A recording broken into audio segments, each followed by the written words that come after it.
Assalamualaikum warahmatullahi wabarakatuh. Salam sejahtera. Perkenalkan, saya atas nama Sadar SIP MIP, salah satu dosen di Universitas Muhammadiyah Palangkaraya, Fakultas Ilmu Sosial dan Ilmu Politik, Program Studi Ilmu Administrasi Publik.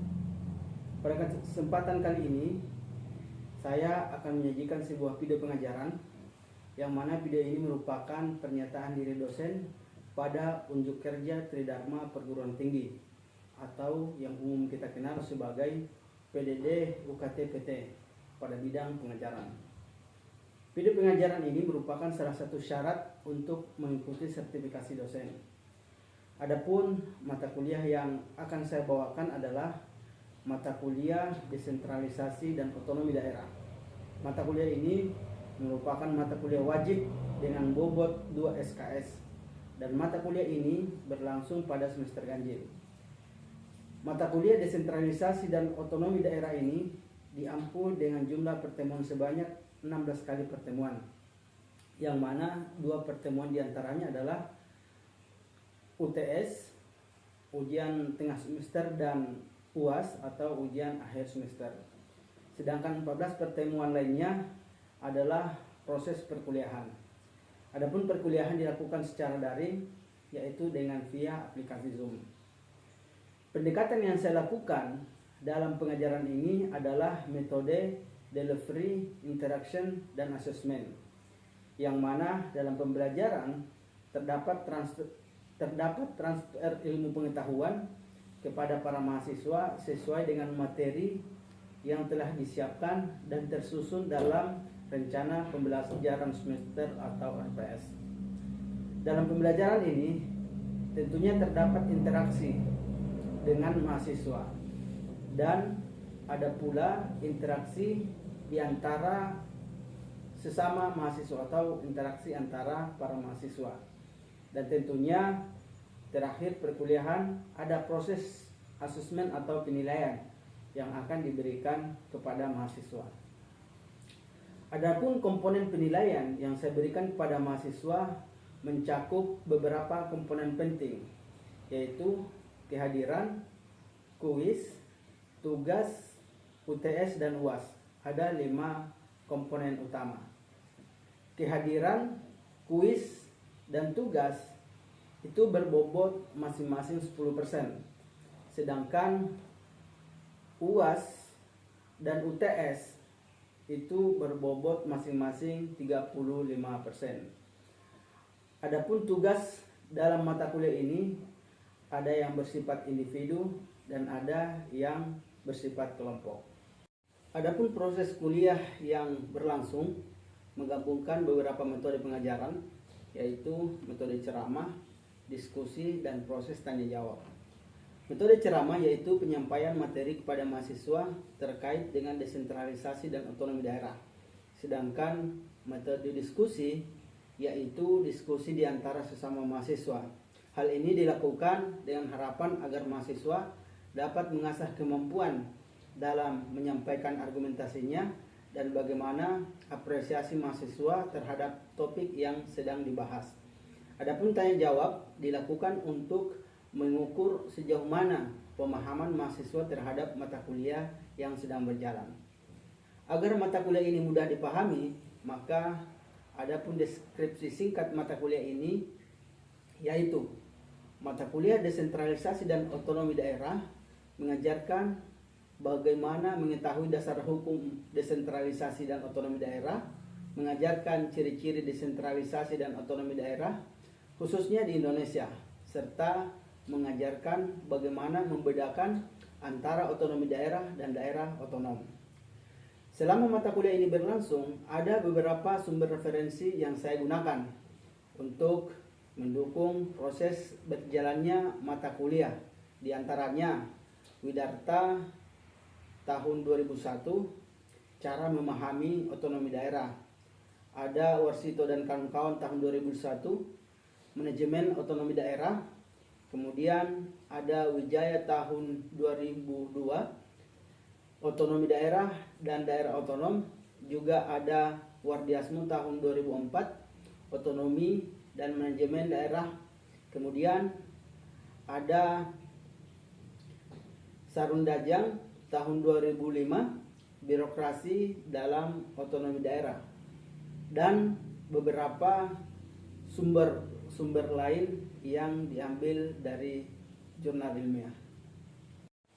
Selanjutnya, adapun CPN dalam mata kuliah ini yaitu 1. Mampu memahami tentang desentralisasi dan otonomi daerah. 2. Mampu membedakan antara otonomi daerah dan daerah otonom. Ketiga, mampu mengetahui batas-batas kewenangan dalam desentralisasi dan otonomi daerah.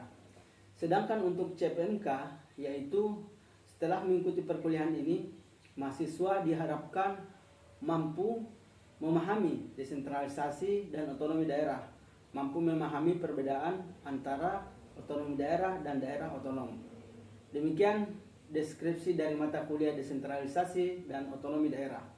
Untuk melihat secara langsung bagaimana proses belajar mengajar pada mata kuliah ini, kita akan berinteraksi langsung dengan mahasiswa dalam perkuliahan.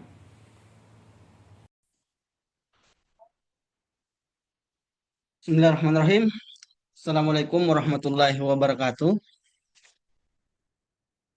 Waalaikumsalam warahmatullahi wabarakatuh. Waalaikumsalam warahmatullahi wabarakatuh. Salam, Om Swastiastu, Namo Buddhaya.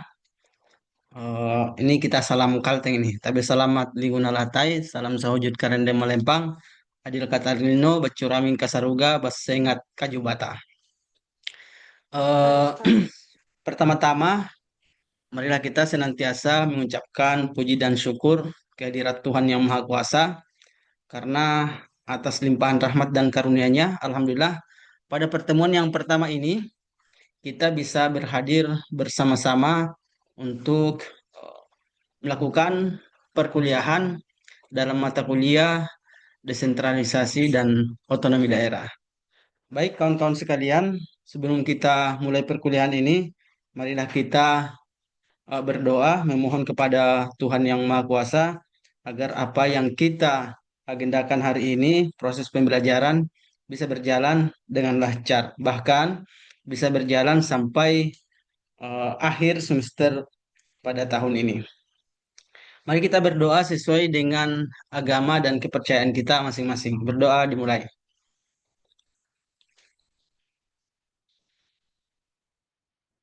Berdoa selesai. Baik, kawan-kawan sekalian, berhubung karena hari ini adalah pertemuan pertama dan kelas ini termasuk kelas yang sebelumnya sudah pernah saya ketemu. Jadi saya rasa untuk proses perkenalan kita skip saja. Lagi nih wajah-wajah dan nama-namanya masih saya ingat juga. Eh, pada kesempatan ini saya cuma mau mengingatkan kembali bahwa aturan di dalam perkuliahan ini kurang lebih seperti pada aturan atau kontrak pertemuan kita di semester-semester yang lalu, yang mana perlu kawan-kawan pahami bahwa di dalam perkuliahan kita ini, terutama dalam komponen penilaian, itu minimal ada 5 komponen penilaian, yang mana ada tugas, ada UTS, ada UAS, kemudian ada kehadiran, dan juga eh, ada kuis. Ini kuis ini adalah pertanyaan-pertanyaan yang akan saya lontarkan pada proses berjalannya perkuliahan. Nah, kawan-kawan sekalian, eh, pada mata kuliah kali ini kita atau saya diamanahi untuk membawakan mata kuliah desentralisasi dan otonomi daerah, dan sebagai pertemuan pertama tentu saja hal-hal yang akan kita bahas pada pertemuan ini adalah hal-hal yang mendasar atau pengantar dari desentralisasi dan otonomi daerah itu sendiri. Baik, untuk melanjutkan materi kita, saya akan menyampaikan dengan menampilkan PowerPoint. Oke, kawan-kawan sekalian, apakah PPT-nya sudah kelihatan? Sudah, Pak. Sudah, Kelihatan, Pak. Pak. Oke.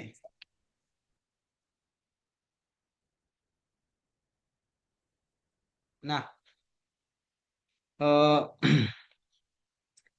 jadi mata kuliah kita di semester ini yaitu mata kuliah desentralisasi dan otonomi daerah. Oh, seperti yang ada di halaman PPT ini bahwa pada presentasi ini atau pada pertemuan pertama ini kita akan membahas tentang latar belakang, definisi, misi, dan tujuan dari otonomi daerah di Indonesia itu sendiri, serta sasaran apa yang ingin dicapai dalam pelaksanaan otonomi daerah di Indonesia. Nah, pertemuan kali ini secara umum saya menamai atau memberikan judul materi kita yaitu otonomi daerah, membangun kemandirian dan kesejahteraan. Nah, baik kawan-kawan sekalian, sebelum kita melangkah lebih jauh, kita harus memahami terlebih dahulu tentang latar belakang otonomi daerah. Nah, latar belakang otonomi daerah itu salah satunya atau yang pertama yang melatari itu ialah sentralisasi dari masa lalu. Nah, dominasi sentralisasi Orde Lama dan Orde Baru menghambat daerah mengelola urusan sendiri. Nah, kawan-kawan perlu pahami bahwa lahirnya desentralisasi dan otonomi daerah atau otonomi daerah ini itu karena dilatar belakangi dengan sistem sentralisasi pada masa itu, pada masa yang lalu, terutama pada masa-masa Orde Baru atau dikenal masa pemerintahan rezim Soeharto. Nah, dominasi sentralisasi eh, Orde Baru ini dianggap menghambat pembangunan di dalam mengelola daerah itu sendiri. Karena setiap kebijakan atau setiap bentuk kebijakan yang ingin dilaksanakan itu semuanya terpusat eh, dari pusat atau terpusat di pemerintahan pusat seperti itu. Nah, sehingga hal ini dianggap wah ini sangat tidak relevan dengan kondisi di daerah-daerah yang mana daerah kita di Indonesia ini terkenal sangat multi karakteristik budaya, karakteristik sosial, agama dan sebagainya. Nah, itu dianggap dapat menghambat pembangunan, dapat menghambat daerah dalam mengurus urusannya sendiri. Nah, sehingga kurang lebih 32 tahun di bawah rezim Soeharto dengan sistem sentralistis, maka pada tahun 98 lahirlah atau berkecamuklah sebuah reformasi. Nah, sehingga di reformasi tahun 98 itu kemudian melahirkan otonomi daerah melalui Undang-Undang Nomor 22 tahun 99 pada saat itu, yang kemudian diperbaharui menjadi Undang-Undang Nomor 32 tahun 2024, diperbarui menjadi Undang-Undang Nomor 32 tahun 2004, dan kemudian undang-undang menjadi Undang-Undang Nomor 23 tahun 2014. Nah, tuntutan reformasi inilah yang kemudian eh, merubah sistem kita dari sentralisasi menjadi desentralisasi, yaitu eh, melalui kebijakan otonomi daerah. Nah, faktor utama yang melatar belakangi otonomi daerah ini karena adanya kesenjangan pembangunan, aspirasi rakyat, efektivitas pelayanan, dan penguatan NKRI. Nah, dianggap bahwa sebelum desentralisasi dan otonomi daerah ini, kesenjangan pembangunan sangat jelas yang sampai saat itu bahkan sampai kadang-kadang sampai sekarang masih dianggap atau sering kita mendengar istilah atau statement Java centric seperti itu. Nah, kemudian eh,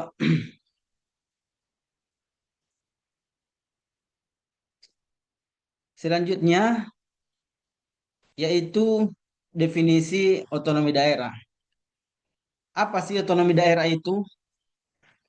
menurut Undang-Undang Nomor 23 Tahun 2014 bahwa otonomi daerah adalah hak, wewenang, dan kewajiban daerah otonom untuk mengatur dan mengurus sendiri urusan pemerintahan dan kepentingan masyarakat setempat dalam sistem negara kesatuan Republik Indonesia. Nah, ini definisi otonomi daerah yang tertuang di dalam Undang-Undang Nomor 23 Tahun 2014. Nah, kemudian ada juga menurut para ahli, misalnya Henry Meddick mengemukakan bahwa otonomi daerah adalah hak membuat keputusan penting secara mandiri dalam batas negara induk. Nah, kemudian Philip Mahmud menyebutkan bahwa otonomi daerah adalah pelimpahan kewenangan atau pengambilan keputusan untuk melayani kepentingan lokal oleh pemerintah pusat kepada daerah. Jadi otonomi daerah itu adalah pemberian pelimpahan kekuasaan kepada daerah untuk mengatur urusannya sendiri atau mengatur rumah tangganya sendiri. Nah, sekali lagi bahwa upaya atau keinginan di dalam otonomi daerah ini yaitu diharapkan dengan otonomi daerah, desentralisasi dan otonomi daerah ini, masyarakat atau daerah itu mampu mengelola daerahnya sendiri. Pertama, karena kedekatan antara birokrat di pemerintahan daerah dengan masyarakatnya. Nah, berikutnya mengenai definisi otonomi daerah itu sendiri. Berdasarkan Undang-Undang Nomor 23 Tahun 2014, Pasal 1 Ayat 5, disebutkan bahwa daerah otonom adalah kesatuan masyarakat hukum yang mempunyai batas-batas wilayah yang berwenang mengatur dan mengurus urusan pemerintahan dan kepentingan masyarakat setempat menurut prakarsa sendiri berdasarkan aspirasi masyarakat dalam sistem NKRI. Nah, contohnya yaitu provinsi, kabupaten, dan kota yang memiliki kewenangan untuk mengatur urusan pemerintahan tertentu atau pemerintahan masing-masing. Nah, selanjutnya, apa misi otonomi daerah? Nah, salah satu atau di antara misi otonomi daerah yaitu dapat menciptakan pemerintahan yang efektif, mewujudkan pemerintahan daerah yang efektif dan efisien. Nah, kenapa? Yaitu yang dipahami bahwa setiap daerah itu memahami kondisi permasalahannya masing-masing. Pelayanan juga akan lebih dekat kepada masyarakat. Nah, sehingga dapat terwujud pemerintahan yang efektif serta efisien. Kemudian begitu juga dengan pelayanan publik, memberikan pelayanan publik yang lebih baik kepada masyarakat. Kenapa? Karena daerahlah yang lebih mengetahui kondisi masyarakatnya itu sendiri, sehingga pelayanan kepada eh, didekatkan melalui kebijakan otonomi dan desentralisasi. Kemudian juga memperkuat demokrasi melalui partisipasi masyarakat. Nah, partisipasi masyarakat setelah desentralisasi dan otonomi daerah, partisipasi di dalam politik atau kehidupan demokrasi itu sangat kuat. Nah, kenapa? Karena termasuk di dalam menentukan pemimpinnya, menentukan baik eksekutif maupun legislatifnya itu lebih dekat atau lebih dirasakan oleh masyarakat. Nah, kemudian pemerataan pembangunan. Nah, ini di antara misi otonomi daerah bagaimana mempercepat pemerataan pembangunan antar daerah. Kemudian tingkat daya saing, yaitu meningkatkan daya saing daerah untuk kesejahteraan. Nah, kemudian yang berikutnya yaitu tujuan penyelenggaraan otonomi daerah. Nah, menurut Undang-Undang Nomor 23 Tahun 2014 yaitu meningkatkan kesejahteraan masyarakat. Nah, ini tentu tidak bisa ditinggalkan di dalam atau tujuan dalam menyelenggarakan otonomi daerah. bagaimana meningkatkan kesejahteraan masyarakat, kemudian juga meningkatkan pelayanan umum, meningkatkan daya saing daerah. Nah, kalau menurut eh, teori administrasi publik, yang pertama pendekatan pemerintah kepada rakyat atau masyarakat, kemudian memberikan keleluasaan sesuai potensi daerah dan mencegah pemusatan kekuasaan di pusat. Nah, berikutnya sasaran strategis otonomi daerah. Nah, sasaran strategi otonomi daerah yang pertama yaitu pemerintahan atau pemerintah mandiri. Terwujudnya pemerintah daerah yang mandiri dan profesional. Kemudian kualitas pelayanan, meningkatnya kualitas pelayanan publik sesuai kebutuhan lokal. Kemudian pemerataan pembangunan, tercapainya pemerataan pembangunan antar wilayah. Kemudian demokrasi dan partisipasi, yaitu terlaksananya demokrasi dan partisipasi masyarakat. Yang berikutnya, kemandirian fiskal, tumbuhnya kemandirian fiskal daerah untuk pembangunan. Dan stabilitas nasional, yaitu terciptanya stabilitas nasional melalui penguatan daerah. Nah, kesimpulan dari materi kita pada pertemuan ini yaitu bahwa otonomi daerah adalah pilar penting dalam pembangunan Indonesia. Pembangunan Indonesia, pembangunan di negara kita yang lebih adil dan sejahtera dengan fokus pada kemandirian, pelayanan, dan partisipasi masyarakat. Baik, kawan-kawan sekalian, sebelum kita eh, akhiri, saya memberikan kesempatan kepada dua orang mahasiswa. Apabila ada yang ingin ditanyakan, saya persilahkan. Silahkan, Izin Pak, saya mau bertanya. silahkan, oh Wina. Pertanyaan saya, mengapa negara kita harus mengadopsi desentralisasi dan otonomi daerah? Oke, baik kita tampung. Ada pertanyaan lagi? Saya Pak, Oke, silahkan. bagaimana proses desentralisasi di Indonesia? Baik, yang pertama ada pertanyaan dari Wina tadi, mengapa negara kita harus mengadopsi desentralisasi dan otonomi daerah? Nah, pertanyaan yang sangat bagus. Nah, jadi sebenarnya antara Hatta dan Soekarno pada masa-masa awal kemerdekaan itu sudah ada perdebatan. Soekarno menginginkan negara kesatuan, sedangkan Hatta menginginkan negara federasi. Nah, kenapa? Karena Hatta menganggap eh, perlu federasi sebagai sistem negara kita karena terdiri dari banyak pulau, kemudian sebelumnya itu dipimpin oleh masing-masing kerajaan di setiap daerah. Nah, sehingga melalui federasi itu setiap daerah akan mengelola daerahnya masing-masing. Nah, ternyata cita-cita Hatta pada saat itu tidak terwujud, kemudian terwujud di dalam desentralisasi dan otonomi daerah. Meskipun namanya bukan federasi ya, tetapi melalui desentralisasi dan otonomi daerah.